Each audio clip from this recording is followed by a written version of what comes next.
sehat dan yang paling besar adalah nikmat iman. Sehingga Allah masih memberikan kekuatan kepada kita untuk melangkahkan kaki kita ke tempat yang mulia ini dalam rangka tadarus ilallah. Salam dan salam semoga tetap tercurah ke hadapan beliau Rasulullah sallallahu alaihi wasallam, suri tauladan umat manusia, suri tauladan kita semua, yang insyaallah siapapun orangnya yang mau mengikuti sunnah-sunnahnya, keselamatan dunia dan akhirat insyaallah akan didapatkan.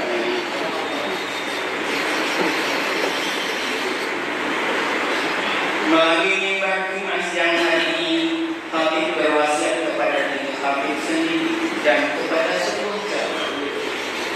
Marilah kita semua untuk senantiasa berusaha bertakwa kepada Allah dengan berusaha memenuhi apa yang menjadi perintahnya dan menjauhi apa yang menjadi larangannya.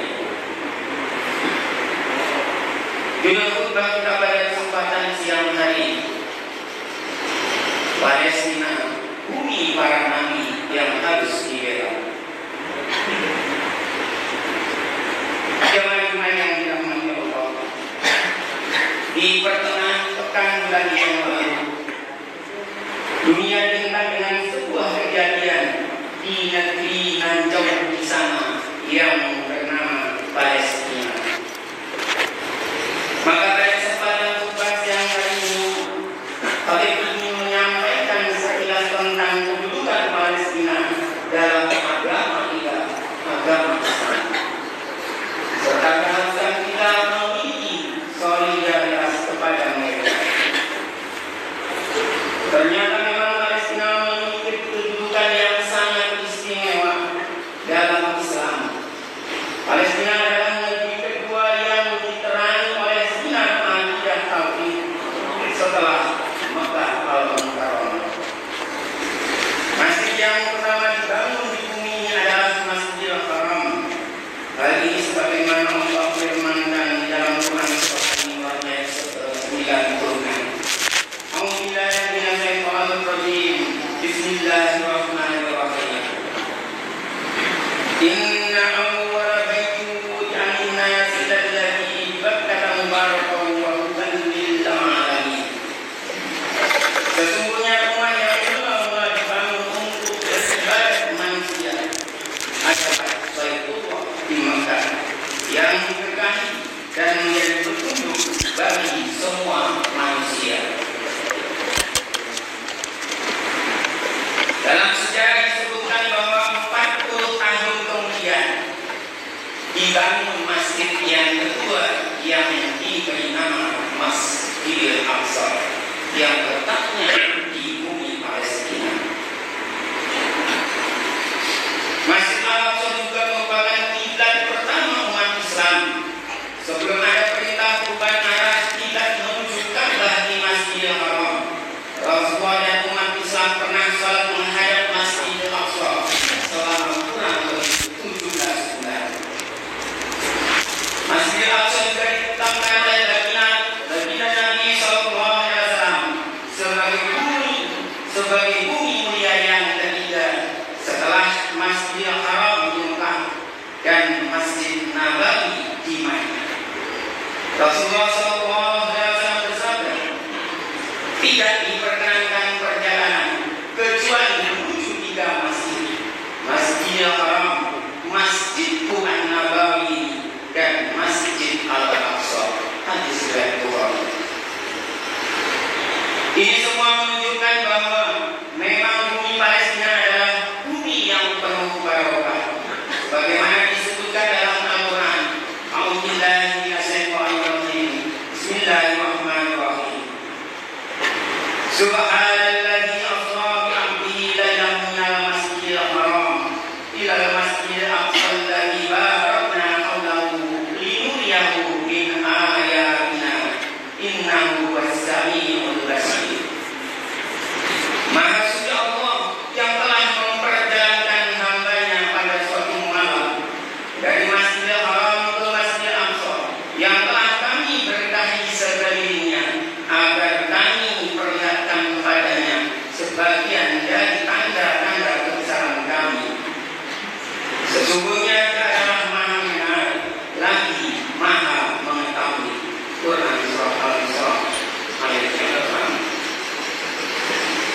Hadirin jamaah yang dirahmati Allah, bumi Palestina adalah bumi para nabi dan rasul.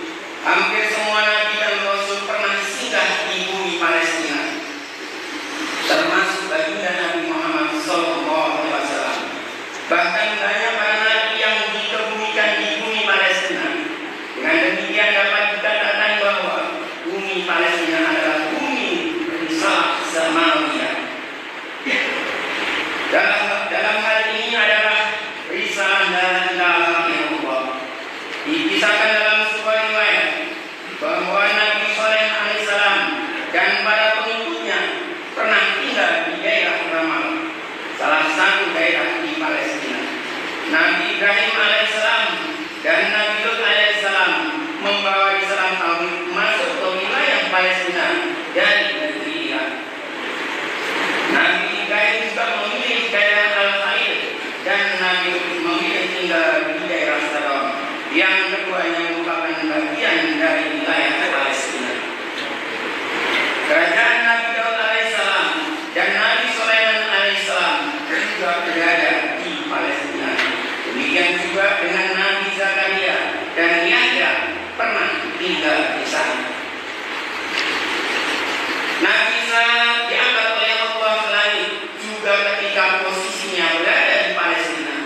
Yang paling fenomenal adalah bahwa Rasulullah Muhammad SAW diisrakan dari Masjidil Haram dan dimi'rajkan dari Masjidil Aqsa ke langit yang ketujuh. Lebih istimewa lagi, saat Isra Mi'raj di Masjidil Aqsa, Nabi Muhammad dikumpulkan dengan para nabi dan menjadi imam sholat mereka. Jemaah yang dirahmati Allah, diangkatnya Nabi Isa ke langit dan dimi'rajkannya Nabi Muhammad SAW ke langit dengan start di Palestina. Ini menunjukkan bahwa gerbang utama untuk menembus langit adalah bumi Palestina.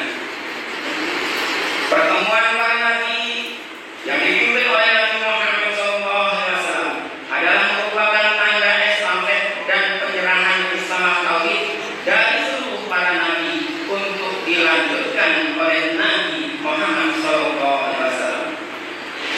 Sebenarnya bukan hanya nabi-nabi yang disebutkan dalam Al-Quran, namun banyak sekali nabi-nabi yang tidak disebutkan dalam Al-Quran.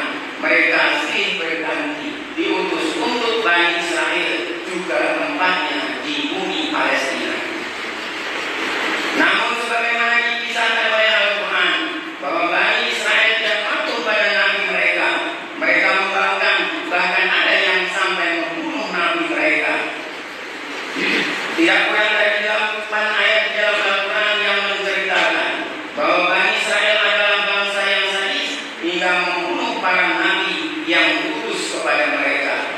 Di antaranya yang diberitakan oleh Allah di dalam Quran surah Al-Imran ayat 181 yang artinya, mereka diikuti kehinaan di mana saja mereka berada, kecuali jika mereka berpegang kepada tali agama Allah dan tali perjanjian dengan manusia, dan mereka kembali mendapat kemurkaan dari Allah dan mereka diliputi kerendahan.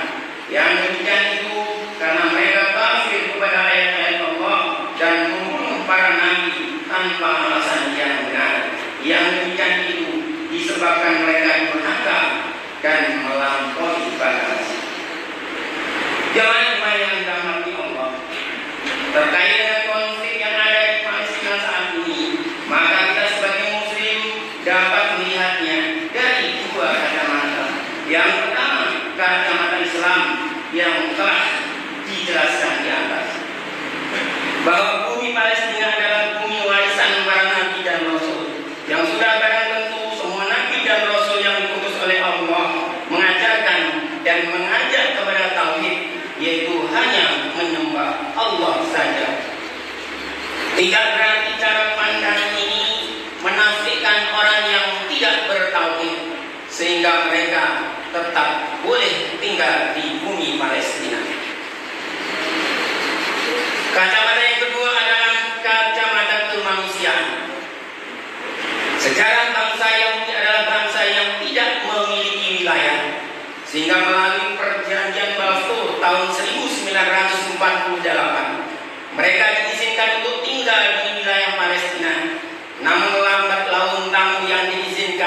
untuk tinggal di satu kamar itu tiap hari berulang dan berusaha untuk memperluas kamarnya. Sehingga yang terjadi sekarang sebaliknya, yang mempunyai rumah tinggal dalam satu kamar, sementara tamu menguasai seluruh rumah, bahkan masih terus mengusir dan memenjarakan pemilik rumah aslinya. Kesimpulannya, mereka asalnya tamu sekarang menjadi penjajah. Dalam kasus seperti itu, apakah salah pemilik rumah asli melakukan perlawanan atas penjajahan yang dilakukan oleh tamu? Semua bangsa di dunia ini seharusnya mendukung dan berpihak kepada kemerdekaan bangsa Palestina. Apa kita bangsa Indonesia yang jelas-jelas dalam Undang-Undang Dasar kita mengharuskan penghapusan segala bentuk penjajahan di muka bumi ini. Jika kita sebagai rakyat biasa tidak memiliki kekuatan untuk membantu bangsa Palestina untuk mendapatkan kemerdekaannya, maka minimal doa terbaik harus kita panjatkan untuk mereka. Jika masih ada kelebihan harta kita, maka sudah menjadi keharusan untuk memberikan donasi bantuan solidaritas kepada rakyat Palestina.